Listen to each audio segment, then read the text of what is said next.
kama ilivyo kusengenya imekatazwa na sheria, min kabairi dhunub, ni katika madhambi makubwa. Lakini kuna maeneo 6 ambayo mtu ikiwa atasengenya katika maeneo hayo haonekani kwamba amefanya kosa. Mtume Muhammad sallallahu alaihi wasallam kama anavyozungumza katika hadithi iliyopokewa na Abu Hurairah radhiallahu anhu, hadithi inayopatikana katika Sahih Muslim, anasema sallallahu alaihi wasallam kuwauliza masahaba, ataduruna mal ghiba, hivi mnajua kusengenya ndio nini, ni kitu gani? Napenda kuhusia nafsi yangu na kuwahusia ndugu zangu katika imani kumcha Allah tabaraka wa taala, kwani wamefaulu wale ambao wenye kumcha Mwenyezi Mungu subhanahu wa taala. Ayuha alikhwa, tuko katika maudhui yetu ile ile ya min akhlaqi rasuli sallallahu alaihi wasallam, katika miongoni mwa tabia njema za Mtume Muhammad sallallahu alaihi wasallam. Lakini wakati tunazungumza tukawa tumezungumzia sifa ya ukweli wa Mtume sallam, namna alivyokuwa mkweli na namna ambavyo amekemea na kukataza uongo, kwamba ukweli mwisho wake ni peponi na uongo ni sababu ya watu kuelekea katika moto wa Allah subhanahu wa ta'ala. Mwenyezi Mungu atuepushe kuwa miongoni mwa waongo, amin. Sasa nikataja uongo wa aina 3 ambao sheria imeruhusu mtu unaweza ukaongopa katika mazingira hayo 3 na ukawa huna makosa. Sina haja ya kurudia, manake itanichukulia muda huu na utakuzungumza hili la leo. Leo biauni Allah ta'ala nilikuwa nimepanga kuzungumzia mawadhi yajuzu fiha alghiba, yani maeneo ambayo inajuzu mtu kusengenya, kama ilivyo kusengenya imekatazwa na sheria, min kabairi dhunub, ni katika madhambi makubwa. Lakini kuna maeneo 6 ambayo mtu ikiwa atasengenya katika maeneo hayo haonekani kwamba amefanya kosa. Sasa biauni Allah ta'ala, katika faida, tulia na mie safiri huku tuwe pamoja ili upate kufahamu nini tunataka kuzungumza katika khutba al-Jumaa ya leo kuhusiana na jambo hili.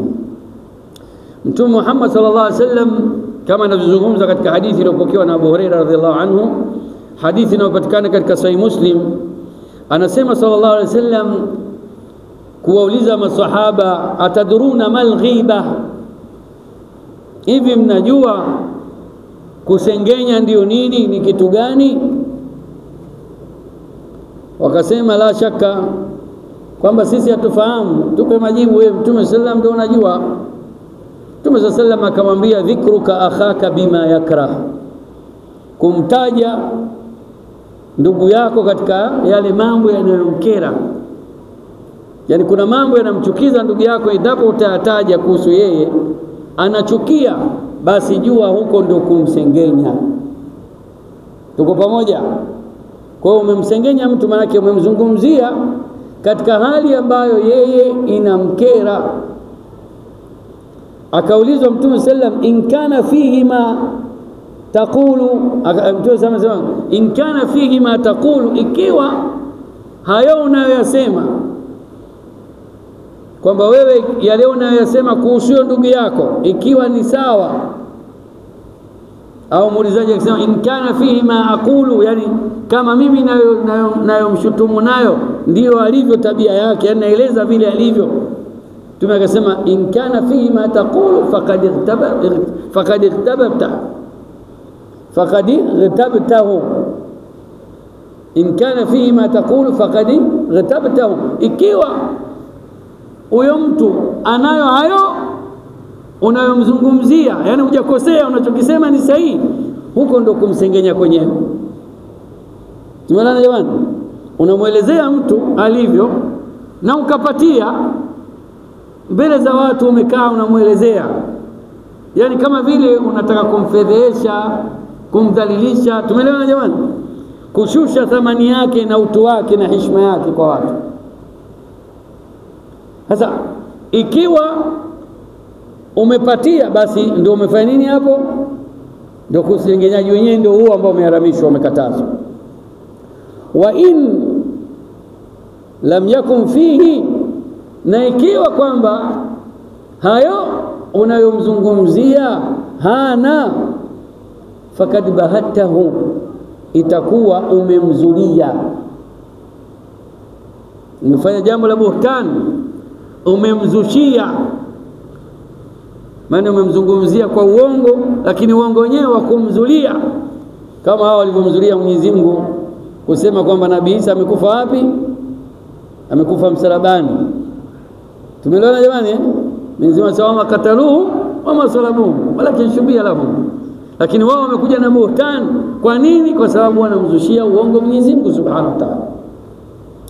Sasa ikiwa wewe yule ndugu yako unachokisema kweli ndivyo alivyo, basi umemsengenya. Ikiwa hayuko hivyo, maana yake umefanya nini? Umemzulia. Kwa hiyo jambo hili Uislamu umeliharamisha, ni katika madhambi makubwa, na ukisikia dhambi kubwa maana yake aisamehewi hiyo dhambi mpaka kwa mtu kufanya nini? Kufanya toba, yani utubie. Istighfari ya kawaida ifanye nini? Haitoshi. Ni dhambi lililokuja na nini? Limekuja na waid, zimekuja na adhabu, zimetajwa kali kali kutokana na mtu kumsengenya ndugu yake Muislamu. Ndio maana Mwenyezi Mungu Subhanahu wa Ta'ala katika Qur'ani akasema, ayuhibbu ahadukum an ya'kula lahma akhihi maitan fakarihtumu wattaqullah. Hivi mmoja wenu anapenda kula nyama ya ndugu yake aliyekufa maiti?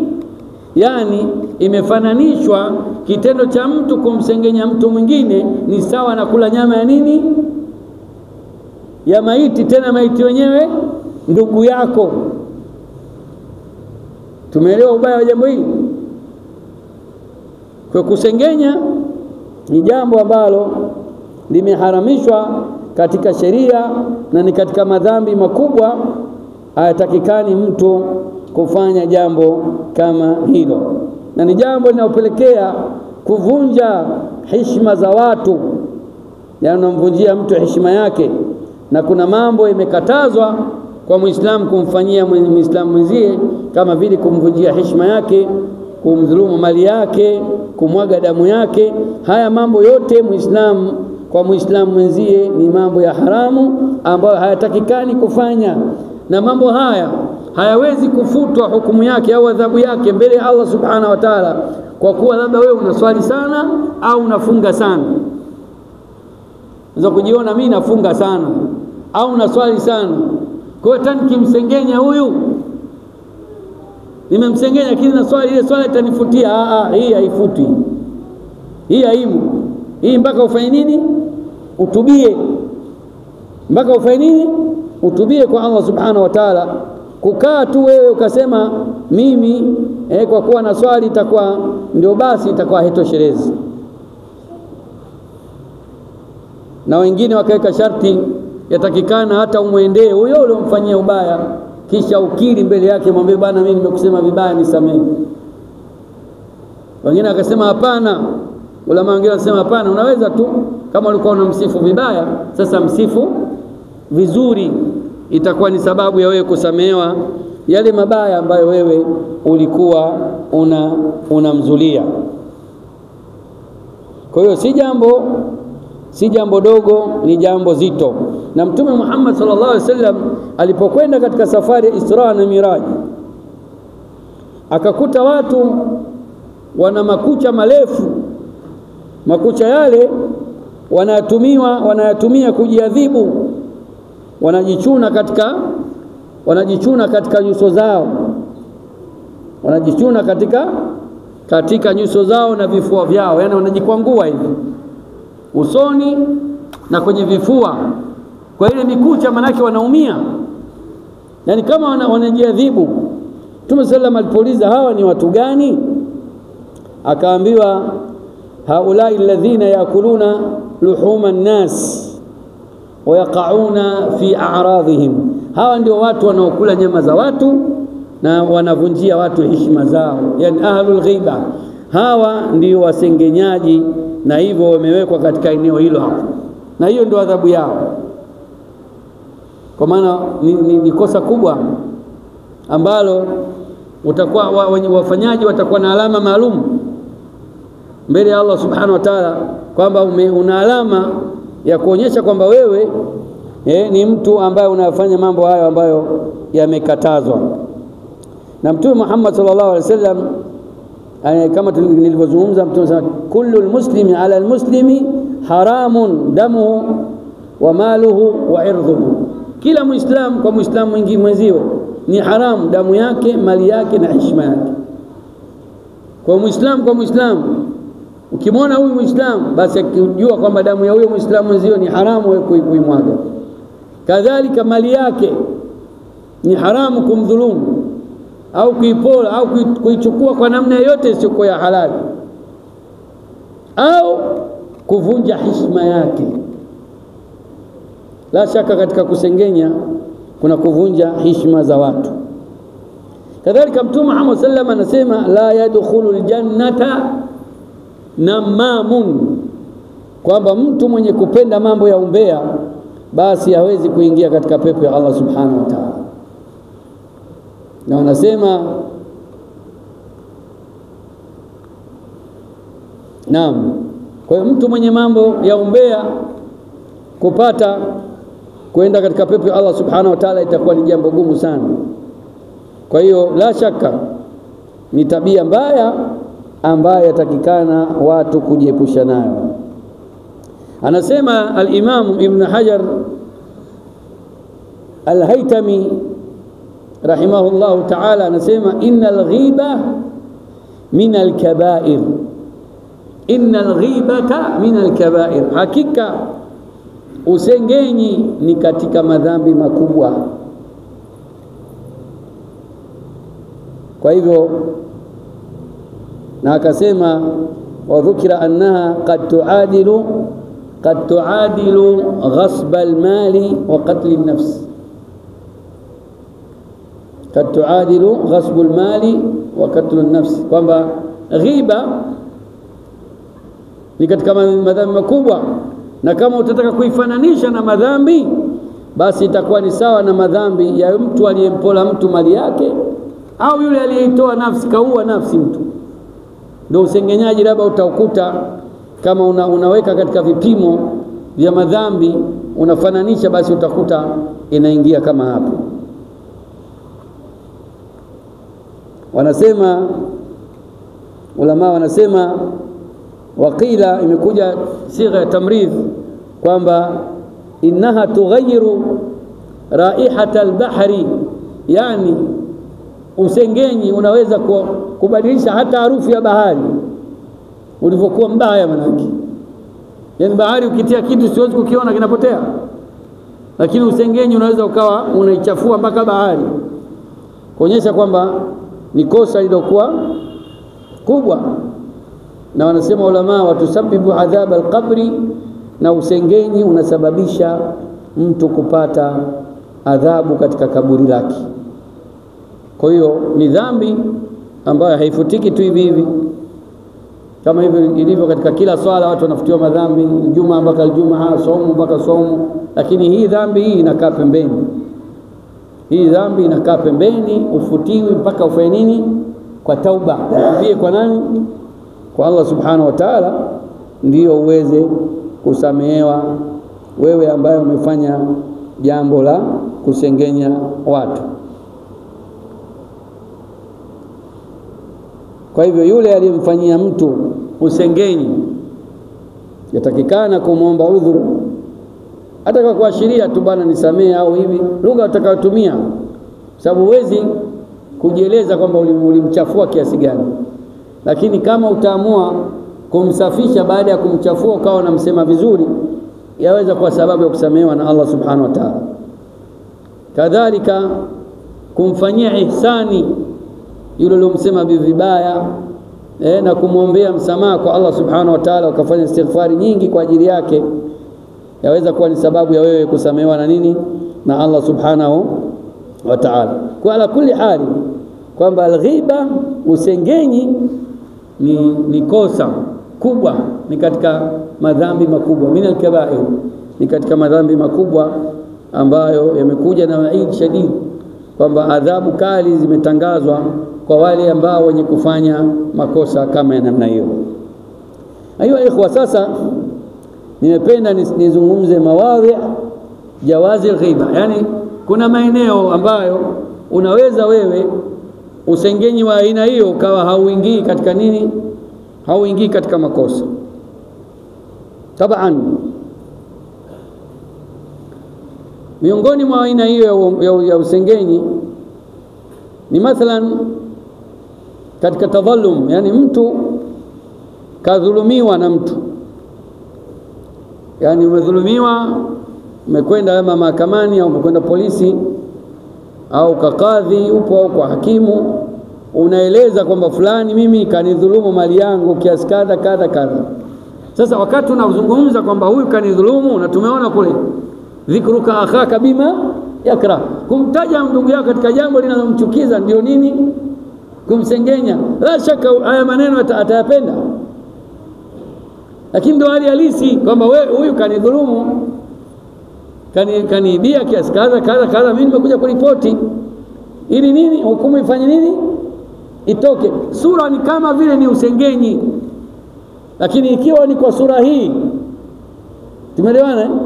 Ikiwa ni kama hivyo, labda umeenda kulishtakia jambo lako, iwe serikali ya mtaa, iwe mjumbe wa nyumba 10, iwe kwa imamu, kwamba nataka haki yangu, huyu kanidhulumu, nataka niipate. Tumeelewana?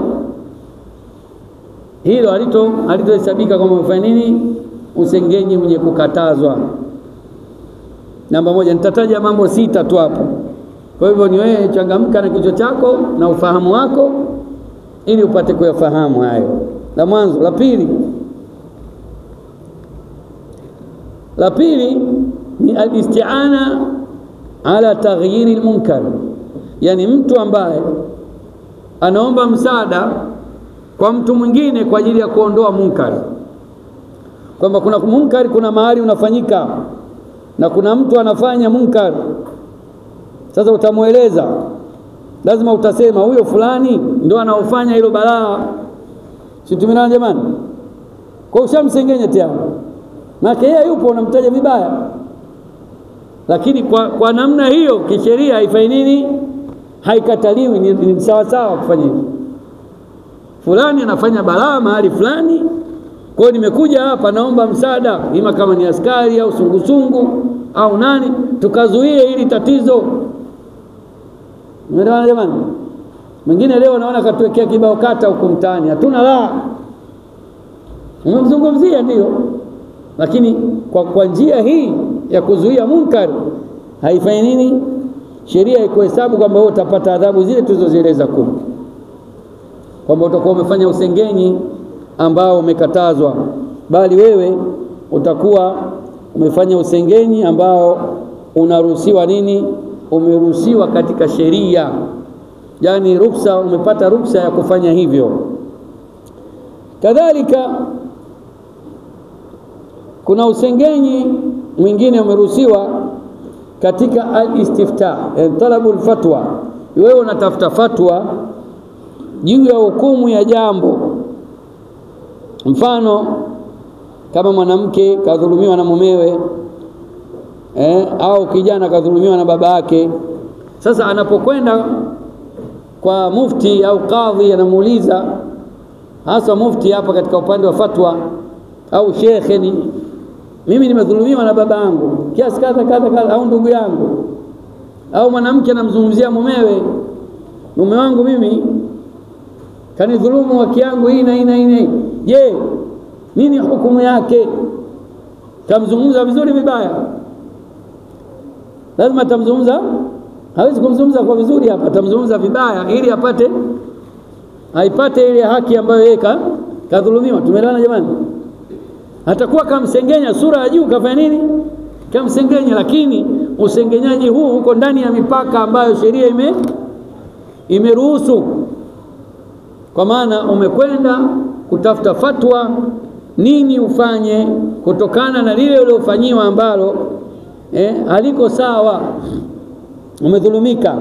Ikiwa mtu atafanya usengenyi kwa njia hiyo ya kutafuta fatwa, kutaka kujua juu ya yule aliyemdhulumu, itakuwa hukumu ya yule aliyemdhulumu itakuwa hapo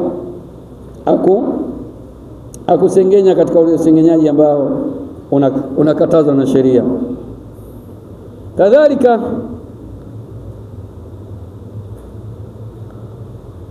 katika la nne katika haya yaliyoruhusiwa ni tahdhirul muslimin, kuwatahadharisha waislamu labda na mtu fulani. Bwana, kuna mtu fulani bwana tapeli bwana, huyo bwana huyo mtu tapeli, ukikaa naye atakutapeli, anapita huko na hivi na hivi na hivi. Sisi kujiwa na watu hapa msikitini hapa, wanataka michango sijui, wana vibali vyao na barua sijui nini yani, lakini ukiwaangalia unaona kabisa watu. Sasa ukienda ndani zaidi unakuta vile vibali sio vya kwao, sio umevichukua wapi bwana, kama vibali vya mtu mwingine wao wanavitumia kwa ghushi. Kwa kama utawatahadharisha waislamu kwamba na watahadharisha na huyu tapeli fulani, tapeli ni ghiba asili, utaona kwa dhahiri kama vile umemsengenya, si ndio? Umevunja heshima yake, lakini kwa sababu unatakiwa kuwatahadharisha waislamu wasiingie katika kupoteza mali zao na kuibiwa na huyo mtu, au mtu anafanya biashara hazieleweki, vitu vyake vya uongo haviko sawa au vimeharibika au feki. Tahadhari kama hizo sheria haijafanya nini, haikuingizi wewe kwenye makosa. Tumeelewana? Kwa maana wewe ukiwa kwamba usengenye imekatazwa, sasa utabaki hivyo hivyo, mambo yanafanya nini huko, yanaharibika. Ulama wanasema usengenye imekatazwa ndio asili yake, lakini katika haya 6 hakuna shida. Tumeelewana jamani? Kwa hivyo hili ni jambo la 4 miongoni mwa mambo ambayo imeruhusiwa na sheria. Ikiwa mtu atasengenya katika maeneo kama hayo, basi haonekani ana makosa. Aqulu ma tasma'un wa astaghfirullah li wa lakum wa lisa'ilil muslimina min kulli dhanbin fastaghfiruhu innahu huwal ghafurur rahim wal barru wal karim. Wassalatu wassalamu ala rasulillah Muhammad ibn Abdullah sallallahu alayhi wa alihi wa sahbihi ila yaumiddin wa ba'd. Ayuha alikhwa, namba 5 katika mambo au katika mambo ambayo dhahiri yake ni kama usengenyi, sheria imeruhusu kutokana na faida zinazopatikana kwa ikiwa wewe utatumia. Namba 5 wanasema ulama, yani dhikrul fasiq. Ikiwa wewe kuna mtu yajharu bilfisq, anafanya ufasik wazi wazi, yani yeye mambo yake machafu, la yastatir, wajifichi, yani anafanya wazi mambo ya haramu, anafanya wazi. Sasa mtu kama huyo, ikiwa wewe utamtahadharisha mbele ya watu kwamba fulani anafanya mambo wazi wazi, mfano anakunywa pombe sana, mlevi, kama vile usema fulani mlevi, sielewana jamani, asili kwa kusema huyu mlevi utakuwa umemsengenya, si ndio? Lakini usengenyaji kama huo sheria haijafanya nini, haijakataa, kwa sababu kweli mlevi, huyu simpe mwanao afuatane naye huyu, au usimwozeshe binti yako. Kwa nini? Mlevi. Maana ukimwozesha mwanao atakwenda kupotea, ushamharibia, si ndio? Mke atakosa, ushamsengenya. Kama heshima alikuwa nayo imefanya nini, imeshuka. Lakini iwe kweli, tumeelewana vizuri iwe kweli. Kwa ikiwa mtu anafanya ufasik wazi wazi, wewe ukatahadharisha watu kutokana na yeye, hukufanya kosa. Hivyo ndio inatakikana. Kwa hiyo katika zile ghiba, katika usengenyaji wa aina 6 unaoruhusiwa, miongoni mwao ndio unatoa tahadhari ya huyu mtu, atoa tahadhari kwamba fulani fasik na anafanya ufasik wazi wazi. Vipi? Mlevi, mzinifu wazi wazi. Tumeelewana jamani? Japo ila uzinifu linahitaji nini? Mashahidi tena 4 walioona, sawa, waliona kwamba pete ndani ya kidole, sio wewe eti nafikiri nimkuta naye pale kwenye genge pale walikuwa sio hivyo. Tumeelewana vizuri Hakikisha kwamba kidole kimevaa nini? Pete. Ndio utambie kwamba nimeona mimi pete, kidole kiko kwenye pete. Hapo tutakuelewa. Kwa hivyo kusema fulani fasik, kama kweli fasik, hasa kama mlevi wa wazi. Kwa hiyo ukatahadharisha, na hizo zote ni tahadhari. Unajua huyu mtu ukishamjua tabia yake, unafanya naye muamala wa aina gani? Yaani unaishi naye vipi mtu aina hiyo? Kwa tahadhari manake ili ujue unaishi naye vipi niishi ni mtu kama huyu. Kwa sheria ikaruhusu katika njia kama hiyo. Kinyume mtu akatumia njia nyingine anayotaka yeye, itakuwa ni jambo ambalo haliruhusiwi kisheria. Katika ya mwisho katika haya 6 ambayo yanaruhusiwa na sheria ni katika at-ta'rif wa at-tasnif. Yani ikiwa hilo jambo litakuwa yule unemuarifisha, unemtambulisha kwa jambo kama hilo, yeye halimkeri. Yani kuna mtu ukimtambulisha kasema kuna fulani yule ana mguu wake mbovu, simelana vizuri au mlemavu, ikawa ni haraka yule unayemjulisha atafanya nini? Atamjua, au sivyo? Au kuna fulani yule kipofu yule anapata kumjua kwa haraka kuliko kama utahangaika jina lake fulani. Majina yanaweza kuwa yamefanana, sio? Lakini huyu ana sifa nyingine ya ziada. Yule fulani mguu wake mmoja mbovu, au anatembea na fimbo, au haoni. Tumeelewana jamani? Ikiwa mtu atamuelezea mtu katika wasfu kama huo ili kutaka kumfahamisha kwa watu, japo utahisi kama asili kamsengenya, lakini katika maeneo hayo 6 usengenyaji wa aina hiyo ufanye nini? Sheria haijakataza, imeruhusu. Ama asili ya usengenyaji katika maeneo mengine siokuwa hayo, na katika namna nyingine yoyote ile ya kuvunja heshima ya mtu na kumtweza utu wake, kutaka adharilike mbele ya watu, aonekane hana maana na una sababu yoyote. Na ndio maana akisema Mtume sallallahu alayhi wasallam, dhikruka akhaka bima yakra, kumtaja ndugu yako, kumtaja katika hali ambayo yeye itamchukiza. Akaambia unaonaje kama ndio alivyo hivyo? Akasema kama ndivyo alivyo fakad ikhtabta, itakuwa umemsengenya. Yani unamsifia ndivyo alivyo kweli, lakini ndio usengenyaji ndio huo. Ama ikiwa si hivyo, umemwongopea, fakad bahatta, utakuwa umemzulia.